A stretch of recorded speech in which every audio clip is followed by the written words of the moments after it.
Hello, World of Tank Blitzers. It's Littlefinger. Today, doing a full tank review on the American medium tank, the M4A3E8, or more commonly known as the Easy 8. This has a lot of the American characteristics for a tank, especially in this tank line. Let's take a look at that real quick. We're towards the bottom here. This is going to take you up to the T20 Pershing and the Pattons. One of the things with these tanks is they do everything at or above average. There's nothing that's super great or horrible about these tanks as far as, all of their characteristics, from gun handling to armor to movement and mobility. So as you'll see, it's a really nice looking tank.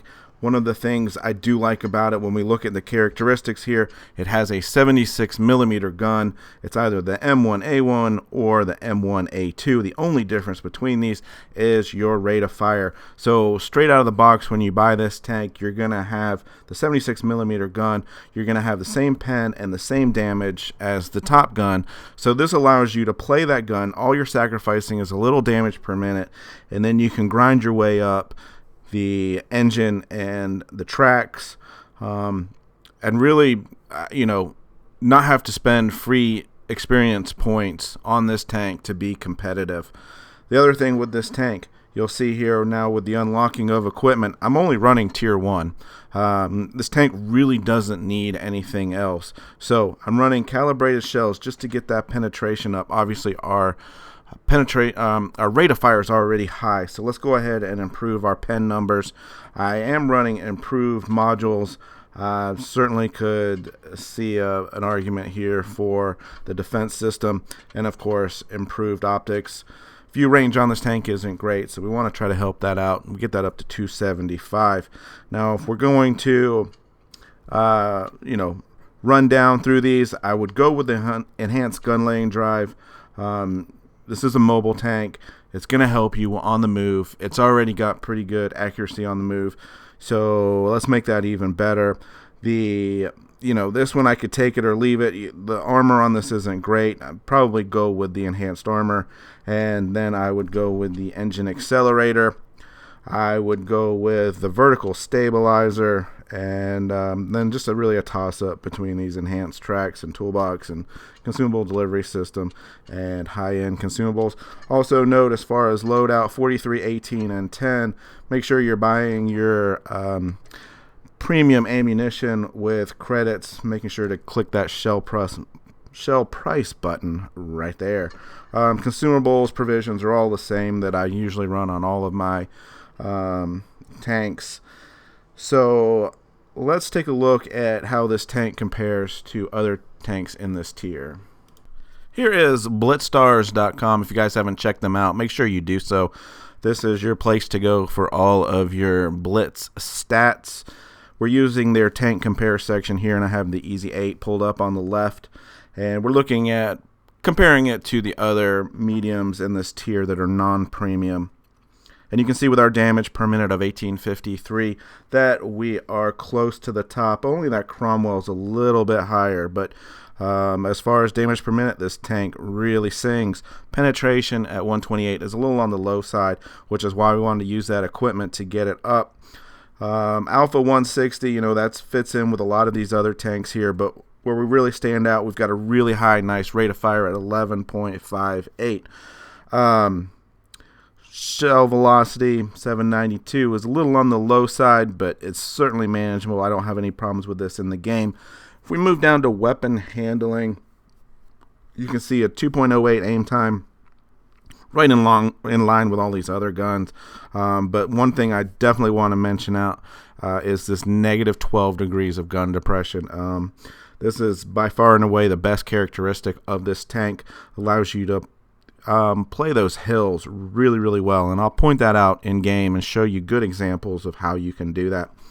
And then getting into movement and mobility, this goes to the characteristics of these American tanks, these mediums. They're not super fast, they're not super agile, but they do the trick. This is why I always say they're kind of average or maybe a little bit above average. There's enough there that you can play well in these tanks, but You know, they're not going to be zipping around like the Cromwell at 64 kilometers per hour. And the other issue with this tank is the armor. You know, we're kind of more in line with the Cheeto, so make sure you're aware of that. Our armor is not strong in this tank at all, so you want to play very cautiously, peek-a-boom, hold down, and using those ridge lines. So let's see how that works in game. Alright guys, here we are, first game. We are bottom tier here, and the other team has got a lot of heavies. Lupus, T150, ARL. So we are kind of limited with our penetration on this tank, which is probably the biggest downfall, I think. But you know, what I did stress there in the intro was this 12 degrees of gun depression. And you can use hills, even like this, you can see here, to get up and over and get shots down. Now, obviously, the Reds look like they have gone more towards the town. And we've got hills over here to my right. So I'm going to go ahead and utilize those if at all possible. Now, Lupus, we all know about the Lupus. I mean, look at this from straight on. I'm not doing much to be able to penetrate it. So I can get the side cheek of the turret there, and then there's also a spot right above the gun. So you look at this tank, it has pretty good aim time here for us to be able to hit that. We're going to pull up here and check. We've got that top hatch right there, such a small target, yet we're able to hit it. So as you can see, our team's done good. We've gotten 2 caps already. Shame that shot missed the ARL after hitting 2 great aim shots before that, but you can see hitting that hatch again, but bouncing. Throw this one in here just for just hoping that he might have come back out. But again, you know, you look at our angle on the front of this tank here, and I'm going to switch through. AG is not going to do it. APCR is not going to do it. This Lupus becomes a nemesis in this review here. So anyway, not much we can do, but T150 side of that turret there. And as I was saying before, just look at the angle of the front of the tank here. If any shell hits that point, our effective armor is super thick, so chances are we're going to get some bounces. Again, bouncing off the top of the hatch, the T150, but we've taken 2 bases. We're at almost 900 points here. That IS-2 is going to turn sideways and let us get a shot into the side. That was APCR. Again, into the hatch. We take a bounce there, and we can pen the front of the T150. So we are using APCR here, but I wanted to illustrate that game for the use of basically how you use the hill to hide this tank as much as possible. Use that effective armor on the slope. So this second game is a little bit more exciting. We're on one of the newer maps, Alpine Stad. But we are bottom tier again. And sure enough, they have a Lupus. So from the southwest side of this map, this is a really great hull down position, especially when you have some good gun depression like this tank. Our guys are moving forward, so it's pretty safe to assume that there they are. They have gone into the buildings. And our Dracula is in trouble. So we've got KV2 here on the side. Dracula comes in and does get a kill, so good on him. Trying to push around, get to some lower ground so I can use this gun depression that I've been talking so much about.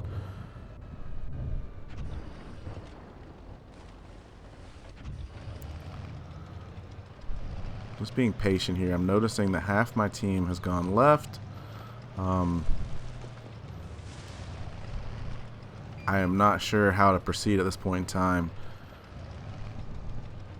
Again, part of this game is you know, trying to isolate tanks and find some weaknesses. AT has pushed around there, and you can see he spotted some tanks, and I know they're all going to be focused more on the middle of the map where the rest of our team had gone. And we bounced that shot on the 34-1.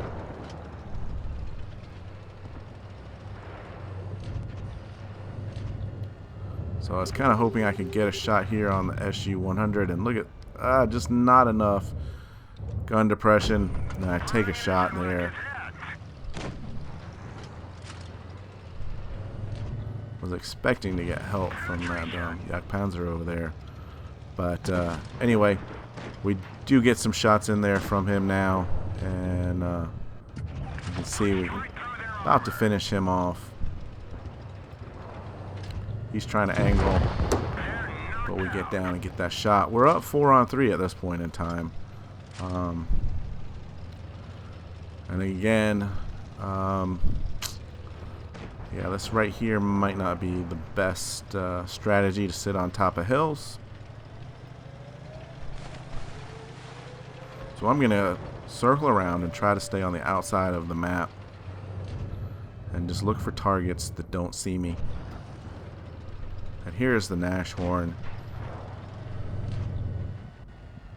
He's focused elsewhere. I didn't have time to switch over to HE. That really does.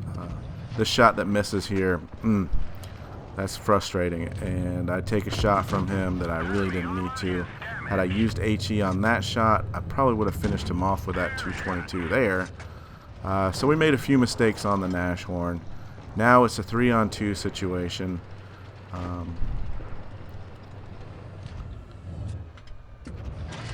Get a shot on the side of the Lupus as he drives by.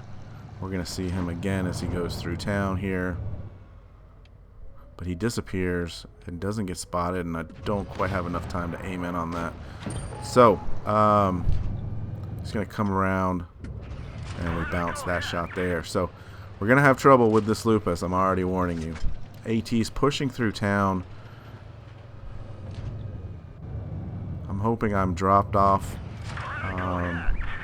Another bounce shot here. This Lupus is coming after me, and I know it, so I'm going to turn and run, and you know, with the speed on this thing, it's not great, but it's good enough to outrun a Lupus. So we're going to push around, and we're going to get into this low ground here and take this Tiger on. Another bounce.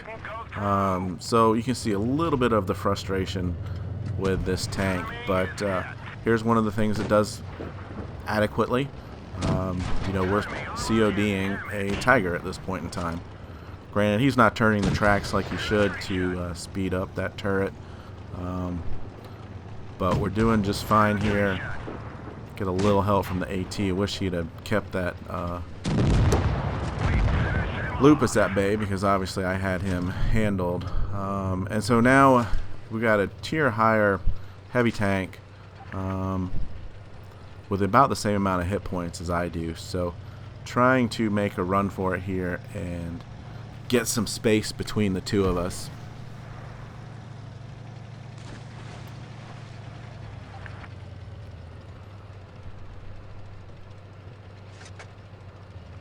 And you can see I've just left it on APCR at this point in time, which means that I'm gonna need 3 shots, maybe 4 shots to finish him off. I'm expecting him to come up this ridge line here, but he pops up there, and this is the thing I hate about the. It's showing that I should be able to pen that. And we get one driving forward, and we'll get him to turn around. And I'm trying to get behind this guy, but I'm just too tall, and he finishes me off before we can reload. Perhaps I should have kept on driving straight, and I could have gotten around him. But you see there, the pen is the downfall for this tank. We ended up doing 1956 in damage in a close game there. This game we are top tier on Black Goldville, Supremacy mode, and we've got a nice contingent of heavies over there on the left. So tell the team I'm going to push into B and we get support down here, and this just becomes a little bit of a mauling, to be honest with you. But anyway, we drop into B. We're going to make sure we cap this first. They've already got A above us. So now we've gotten B. They're pushing around hard behind us. And look at this SU-100Y is dropping down the hill. Set him on fire there. Another shot in the rear. And one more to finish him off. That was a quick game for that SU. KV-1S taken out quickly, and then we've got one more heavy sitting on this side. Not sure what he's looking at this point in time, but he is out now. We've got a 2-tank advantage. That M6 looks like he took some damage there. We were lucky to get up and around all of that. Nice shot on the move there. And we're trying to use these rocks to get as much protection as possible. So we take our shot and back up, knowing I've got some heavies behind me. Case in point, KV-1S takes out the VK there with an ammo rack.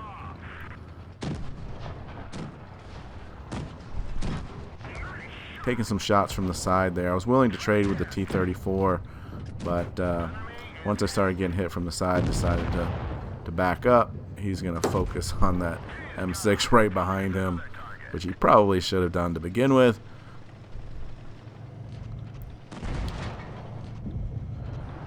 Gonna chase down the Chaffee here, get him before he gets around the corner. And you can see here, just you know, the mobility on this tank is pretty nice. It's not the greatest, it's not the fastest tank, but it's gonna get the job done.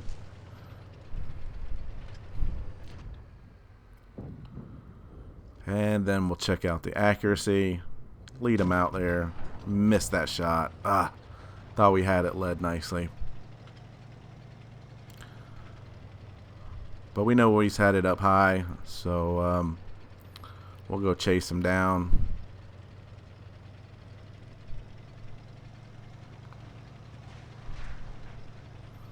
"45, 42 kilometers up the hill here, and we finally found him.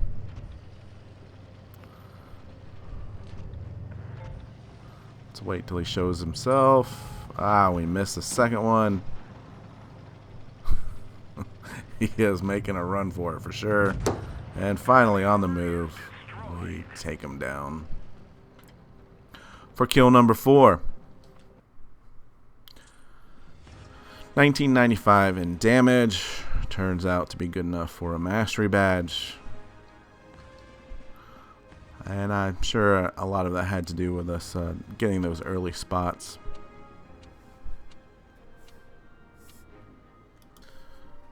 Alright, so last game I'm going to show here is on Lost Temple. And we are actually bottom tier here. They've got an E25 and a Panther as their top tiers. So anyway, I always like to push the Temple, regardless of makeup or anything, to be honest with you. So, you know, it's one of those things I'm feeling this is where we need to be. And so I push the Temple, and you can see 2 of our teammates have gone down low. 3 of theirs have showed up already. So I'm thinking they've all gone down that way, and get to about this point. And oh no, here's a Churchill. And another tank. So let's just go ahead and get out of here as fast as we can. Now obviously I do have support with me. And we are picking these tanks here apart. So managed to get out of this situation here relatively unscathed. Could have been a lot worse had I stuck around there to take on that Churchill. So we lose our 2 guys in the corner, and they lose their 2 guys that came up to Temple. So start off with you know, kind of somewhat of a trade there. They have pushed all the way around here. Their lights have, and they are already up on our level. So basically just trying to play this a little bit more cautiously now. Getting shots into that MT-25 would get him to push away. Turns out he is one of the better players on their team. So they have all gone down into the middle here. Not all, but you can see they've got 3 tanks down here. We have dropped adrenaline, and we're just trying to pump out as much damage as we can at this point in time. Our poor VK is not much longer. Missed that shot on the Hellcat. E25 is down there. Again, trying to just whittle them down. It's now 2-on-2, and so I figure I can go in. Miss that shot. That was a big shot to miss right there. Trying to get beside him. Not very easy to do. Very low profile, this E25. Get him to miss a shot there. And we track him. He misses another shot. Things are looking good. But what we don't realize here is we try to stop him, and I start getting shot from behind. And 267 hit points disappear before I can turn around. That MT finishes me off.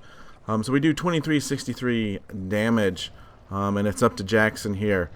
Can he pull this out? Let's see. You know, maybe we should try to drive under the bridge. Yep.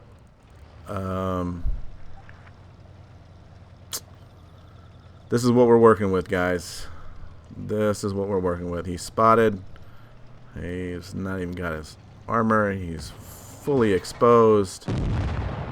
Goodbye. So anyway, a sad ending to a good game there. But these things do happen here. So anyway, 2363 in damage, level 3 mastery, 2 kills. And, you know, I showed you several different types of games here. How to use the hills, the fact that you're going to need a little bit of APCR against these tier 7 heavies, and that you can brawl and that you can dish out a lot of damage, especially as top tier. So overall, this is one of my more favorite tier 6 tanks. Obviously not my most favorite, but it is a really strong tank, one that you can certainly grind good credits in, because you're winning, basically. So anyway, hope you guys learned a few tricks on the Easy 8, and as always, have fun out there, stay safe, get educated, not fingered. Littlefinger out.